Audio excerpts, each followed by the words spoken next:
Hello there and welcome back to another edition of the Hot Lap Classic Remastered. This time we're taking a look at the 1995 Toyota Supra SZR, the naturally aspirated Supra. So this should be interesting. There's 3 of these in this game for some reason, so that's something to look forward to. Anyways, this is the 95. Front engine rear wheel drive, 393 horsepower, 1,221 kilos. That's not great, but we'll see how it gets along. I mean, we've had one Supra of this generation that isn't the GT500 car, and it had crazy turbos on it, no race mod, and was slow because it just wasn't controllable. So we'll see how this one goes. Anyways, it's going to get 6 laps off the Motorsports Land track in order to set the best time it possibly can. Current leader is the Ford GT90, a 28.180. This is unlikely to beat that.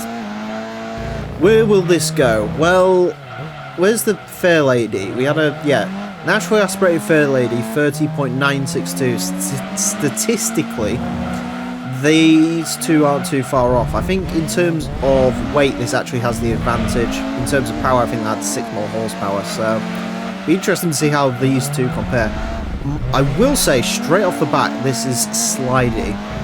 This is like, I was expecting this to be the opposite of that, like the Turbo Supra was just terrible to try and control and get round a lap because it just wanted to slide everywhere. And I thought that was because of power delivery, but apparently these things are just sort of naturally quite slidey and all over the place, which isn't ideal. It's actually to the point where you can see it's spinning its wheels there, which I know it's got 400 horsepower, which is a lot, don't get me wrong, but cars with 400 horsepower in this game usually don't spin their rear wheels quite as much as this does. It almost feels like the differential on this is broken, but everything in this series runs the fully upgraded diff, so I mean, I can check it, but if you see this, then that obviously wasn't the case, and it's just, this thing is naturally quite slidey, which is not something I was expecting. I will be honest, I was expecting this to be sort of more calm and composed than it is. I should also point out this race mod is gearish, to say the least. You know, out of all the racing Supras and stuff you could have based your race mod on, you decided to make your own with the Supra font, which, let's be honest, that's never looked good. And then you made it bright yellow, which is fine, you know, Calsonic, Pennzoil Skyline vibes, but then you gave it red wheels, which, admittedly, the race mods for this generation of Supra, this is by far and away the most out there, I think. There might be an orange one, but it doesn't have red wheels. Okay, that's actually... that's funny, but you'll see why in a second. Hopefully we can go quicker though, because...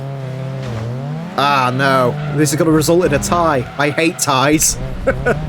To be fair, if 2 cars were going to tie, this is the 2 cars that were going to tie, but still.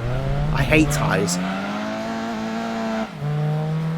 Unfortunately, that's what we've got here. Yeah, this isn't well behaved. I don't like driving this, which is weird, because the car it tied with is a car that was very, very nice to drive, whereas this is bloody awful to drive. You can see it just wants to go sideways all the time. I'll check the upgrades on this, but I'm fairly certain that is just what it's like, which is weird. Yeah. 30.962. That puts it into joint, technically, although it is going to be in 71st place. It goes into 71st place. It ties with the Nissan Fairlady Z version S 2-seater, which is the naturally aspirated Fairlady Z. So, the naturally aspirated Super and the Fairlady Z, which are very similar cars in terms of statistics and everything, have tied. So which one do you pick? The Fairlady, it drives so much better than this does, but that's very interesting it's tied there. Curiously, that actually means it's quicker than the turbocharged Supra we had without the race mod, which just shows you how bad that car was to drive. And it's also quicker than the Tom Supra. So, the less power you put in a Supra, the better it is, basically. Yeah. Or you could just leave them stock, which is what I wish people would do in real life. Anyways, that's it for this episode. Thank you all very much for watching. Join me next time when hopefully something doesn't get a tie and also doesn't drive as awfully as this. Until then, farewell.